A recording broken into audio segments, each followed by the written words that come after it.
This is Abe Friedtanzer from cinemadailyus.com, and I'm thrilled to be speaking with Kevin MacDonald about Last Song from Kabul. How are you, Kevin? I'm great. How are you?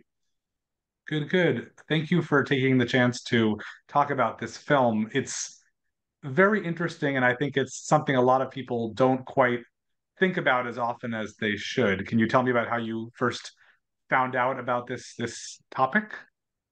Well, the just to give you a little sense of what the film's about, it's about the girls who were studying at the only music school in Afghanistan prior to the takeover by the Taliban in 2021. And not only was the school um, a mixed school with boys and girls, which was unheard of in Afghanistan, which is obviously a very traditional Muslim country. But it was teaching music in a country where music is really frowned upon, um, and particularly by the Taliban. And the Taliban have been known to torture, to beat up, even kill musicians and destroy their instruments, etc. So when the Taliban arrived in in Kabul, the girls fled for their lives. They went to the airport. They managed to get on a plane eventually to Qatar, and then from Qatar, they were given refuge in Portugal. And I filmed them when they were in Qatar, and then as they moved to Portugal. And it's really about the film is about the power of music um, to kind of change your life, I suppose, and to give you fortitude. And it's also about the bravery of these amazing teenage girls. They're all between the ages of like 12 and 18, and the things that they've had to do, what they've had to put up with for the sake of music, for the thing that they love, is amazing. So anybody who's watching this who's complaining about going to, if you're a teenager who's complaining at an American school going to your piano classes, you should watch this film. So they're incredible characters. And I heard about the film through my producer, Lawrence Ellman, who I think read an article about it in the Washington Post about the school, which was kind of a symbolic place in Afghanistan because it was so forward looking in many ways, and because of the insistence that music is really such an important part of culture, and that no country should be denied music completely. I have to imagine that some of these girls were scared about talking about what they had, there and be appearing on camera. Was there any of that that threatened to sort of impede production? Some of the girls, yeah, they were very scared, not so much for themselves, but for their families. And so they didn't necessarily want their real names or their full names. And whenever we showed them, there's a couple of instances where you see them when they're in Portugal talking to their families back in Afghanistan on FaceTime or whatever, and that we had to blur the family and not, so it's it's real life and death stuff. But I think it speaks to how much they love music. They love what they do. That the girls not only were prepared because they could have just destroyed their instruments, put on a veil and disappeared back into their village, and and been forgotten probably. But they all chose to go on their own, to get on an airplane with no guarantee they'll ever be able to go home, and to come to Europe in order to continue to play music and to be together, and to also to have the freedom that they'd learned to love while they were at that school. Have a lot of the subjects had a chance to see the film, and what have their reactions been like? They really like it. I would say some of the girls, because there's one of the girls, obviously, it's really is the central subject, and there's a little bit of jealousy from some of the other girls that they're not the central character. But no, they're really proud of it because it documents the time that they really came from. They landed in Portugal. They didn't have any instruments. Many of them hadn't played already for 6 months. It took several months for them to get instruments. We actually, our production company, we got people here in the UK to donate instruments, and we took them out. Some of them, and various people around the world did that. And and they were so traumatized by everything that had happened to them that playing again was not easy. And in fact, Marzia, the main character, she's forgotten how to play the viola, and that leads to a kind of crisis in the film, which becomes a kind of twist in the film that none of us saw coming. but which only underlines this sort of this sense of um, self-determination, for these girls, that really what they've learned through music is to make their own lives, to make their own decisions for their lives. But yeah, so yeah, the process of them learning to play again was so fascinating to watch, and heartbreaking at times. As they're picking up a violin for the first time, and they're making some terrible scratchy sound, and they're thinking, God, I used to be good at this. We used to think I could be professional, and now I can't do it anymore. And watching them come alive, and that's really what I think was the most beautiful part of the film, is seeing these girls come alive again. What's your own relationship with music? I know you've made some music adjacent documentaries in the past. I have, but very different films to this. I made a film about Bob Marley, a long documentary, which was an amazing experience back in 2010 or 11. Spent a lot of time in Jamaica. I fell in love with the place. I still go there every year to Jamaica. Um, I've made a film with Mick Jagger once back in 2001, showing how old I am. And more recently, a few years ago, I made a film about Whitney Houston. But I suppose I love music. Music's a big part of my life, but on its own, it doesn't make a good film. It's characters, stories. That's what makes a good film. And these girls in Last Song from Kabul are, I just admire them so much. I find them so mature and so wise for beyond their years. And yet at the same time, kind of like normal teenagers. They're spending a lot of time discussing new hairstyles and nail varnish and sort of bickering a bit and having fun. And so yeah, that's that strange conjunction. They've had to grow up very fast, but at the same time, a lot of the time they're just little girls. Congratulations on making the Oscar shortlist. That's very exciting Yeah, news that's for really nice. visibility. It's the first. I've been making films for 30 years. It's the first time I've ever made a short, and so that was actually a challenge. Learning how to be concise and condense the story in a way where you had enough of everything balanced, and that was actually in this case a real challenge for me.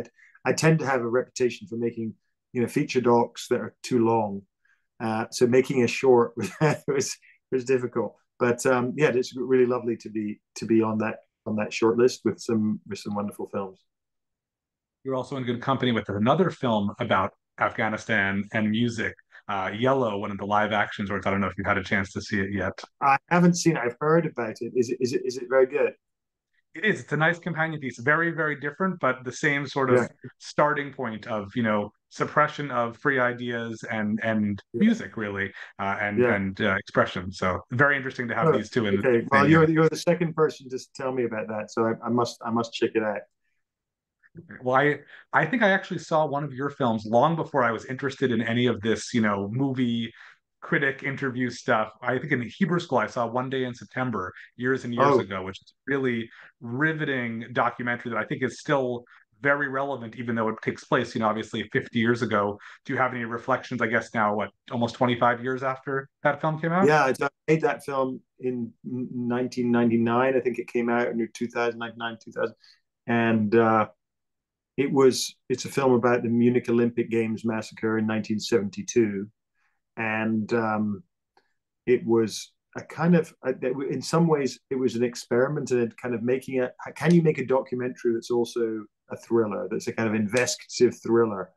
And so there was a lot of amazing revelations that we managed to find journalistically in the film, but at the same time we sort of we told it like an Oliver Stone film. We were actually very influenced by JFK, but I think that it's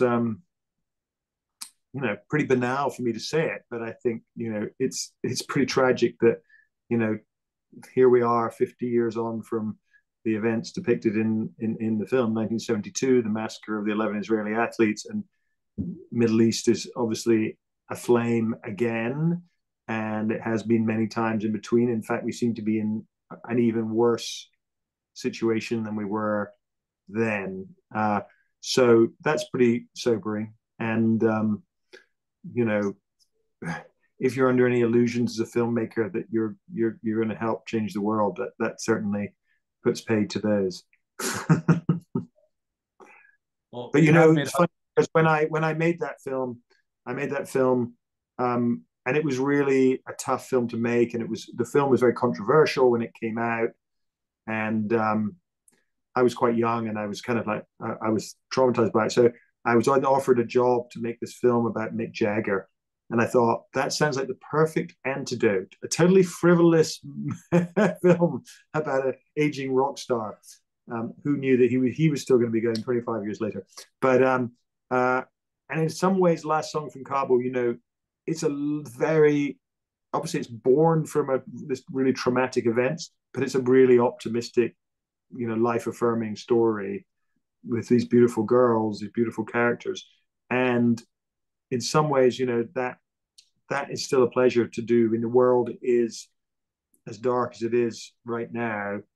To see the kind of goodness in people, to see, make a film about music and its potency, that's a really lovely, privileged thing to do.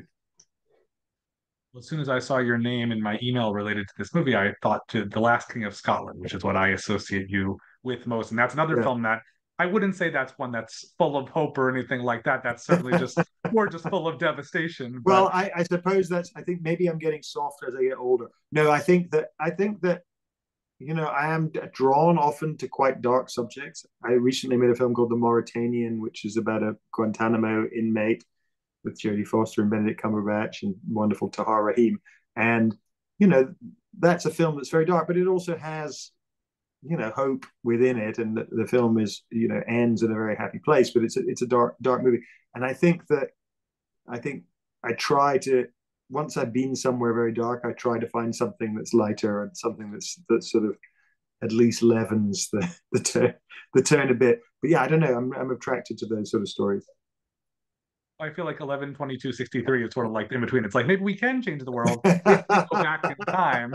But, that. Yes, that's true. That's very true. That's very true. That's the most frivolous. That's the most frivolous thing I've ever done. That's true. No, that was the TV series with James Franco based on the Stephen King book, which I absolutely adored, and that was so much fun to do, and such a brilliant King idea. If those who don't know what it's about a guy, an ordinary Joe Schmo who's a teacher in Maine who managed to find a portal back to, I think it's 1960. He goes back to and he goes to Dallas, and he wants to try and figure out who killed JFK.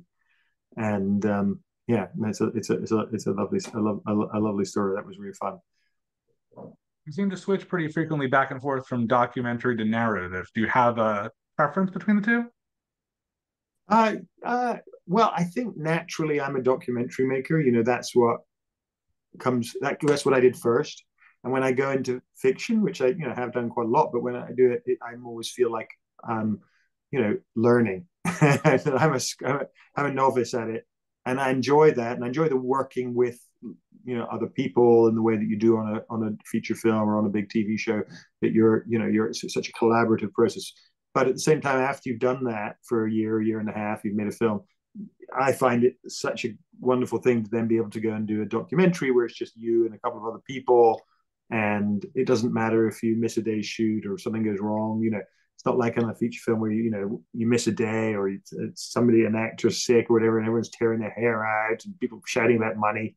It's not like that. And so there's something at the scale of it. I love doing documentaries, but also I'm a naturally very curious person, and I nosy maybe even, and I love to just enter into different worlds, and find out about different people in different places, have license to ask, really, really invasive questions. I'm excited to see whatever you do next. Thank you very much. Thank you. And for more great conversations like this, you can subscribe to the Cinem Daily YouTube channel. Make sure to watch Last Song from Kabul, streaming on Paramount Plus. Thank you so much, Kevin, for your time. It was a pleasure to meet you. Really nice to meet you. Thanks for chatting. Bye bye.